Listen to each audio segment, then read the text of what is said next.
Video में देखेंगे। तो पढ़ाई को शुरू करने से पहले यदि आप लोगों ने मेरे चैनल को सब्सक्राइब नहीं किया तो सब्सक्राइब कर लीजिए, बेल आइकन को क्लिक कर लीजिए। तो देखते हैं अलंकार क्या है। अलंकार है, परिभाषा देखते हैं। अलंकार का शाब्दिक अर्थ होता है आभूषण, यानी कि अलंकार जो पढ़ने वाले हैं वो हमारा हिंदी ग्रामर का, हिंदी शब्दों का आभूषण है, जिससे वो सुंदर दिखेगा। जिस प्रकार स्वर्ण आदि के आभूषण पहनने से, स्वर्ण मतलब होता है सोने के आभूषण पहनने से शरीर की शोभा बढ़ती है, उसी प्रकार से काव्य अलंकारों से काव्य की शोभा बढ़ती है। तो काव्य में जो कविताएं हम करते हैं तो उसमें देखते हो कि भाई गाना गीत कितना आप लिखते हो और वो अच्छा लगता है सुनने पढ़ने में, याद भी बच्चों को आसानी से हो जाता है, जबकि कहानियां लाइन बाय लाइन याद करना मुश्किल होता है, पर कविताएं बच्चों को याद हो जाता है। तो वो क्यों होता है, आखिर वो मधुर क्यों लगता है, तो उसमें योगदान होता है अलंकार का। यही अलंकार है जो शब्दों में लग के उसकी शोभा को बढ़ा देती है, उसको मधुर बना देती है, वो अलंकार होता है। तो उसी को जानते हैं। यदि आप कविता लिखना चाहते हैं, कविता लिखते हैं, तो अलंकार आपके लिए काफी इंपॉर्टेंट है, ठीक है। इसी प्रकार से यदि आप हिंदी के में कहानियां लिखना पसंद करते हैं, कविताएं लिखना पसंद करते हैं, तो इसमें भी अलंकार आपको मदद करेगा।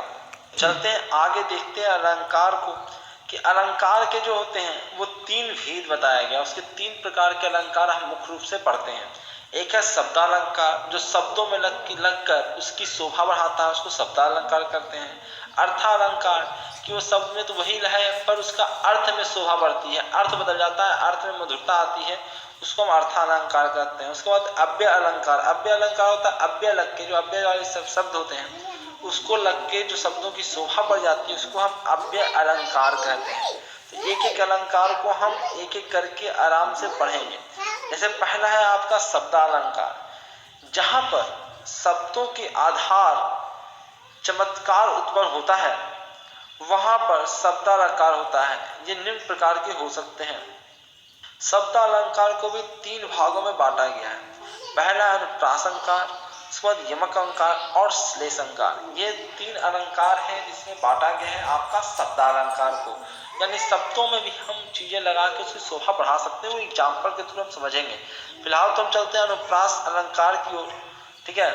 अनुप्रास अलंकार क्या है, जहां पर एक ही वर्ण की आवृत्ति बार बार हो वह अनुप्रास अलंकार कहलाता है। तो देखो ये पूछा जाता है इसमें कौन सा अलंकार है, तो सब एक ही शब्द यानी एक ही ध्वनि एक जैसा सुनने में लग रहा हो तो हम उसको कहते हैं कि यहाँ पे अनुप्रास अलंकार है, यानी कि एक ही शब्द एक ही वर्ण या एक ही ध्वनि बार बार सुन रही है पढ़ने में, ठीक है। इससे क्या होता है कि आपको पढ़ना आसान हो जाता है, याद हो जाता है गीत की तरह, ठीक है। जैसे तरनी तौजा तर तमान तरुवर बहु छाए, ये किसी गद्य किसी पोएम का पार्ट है, किसी का लाइन है जिसमें देख रहे हो कि हर में पहला शब्द जो है वो त त त त त है, ठीक है, यहाँ से यहाँ तक।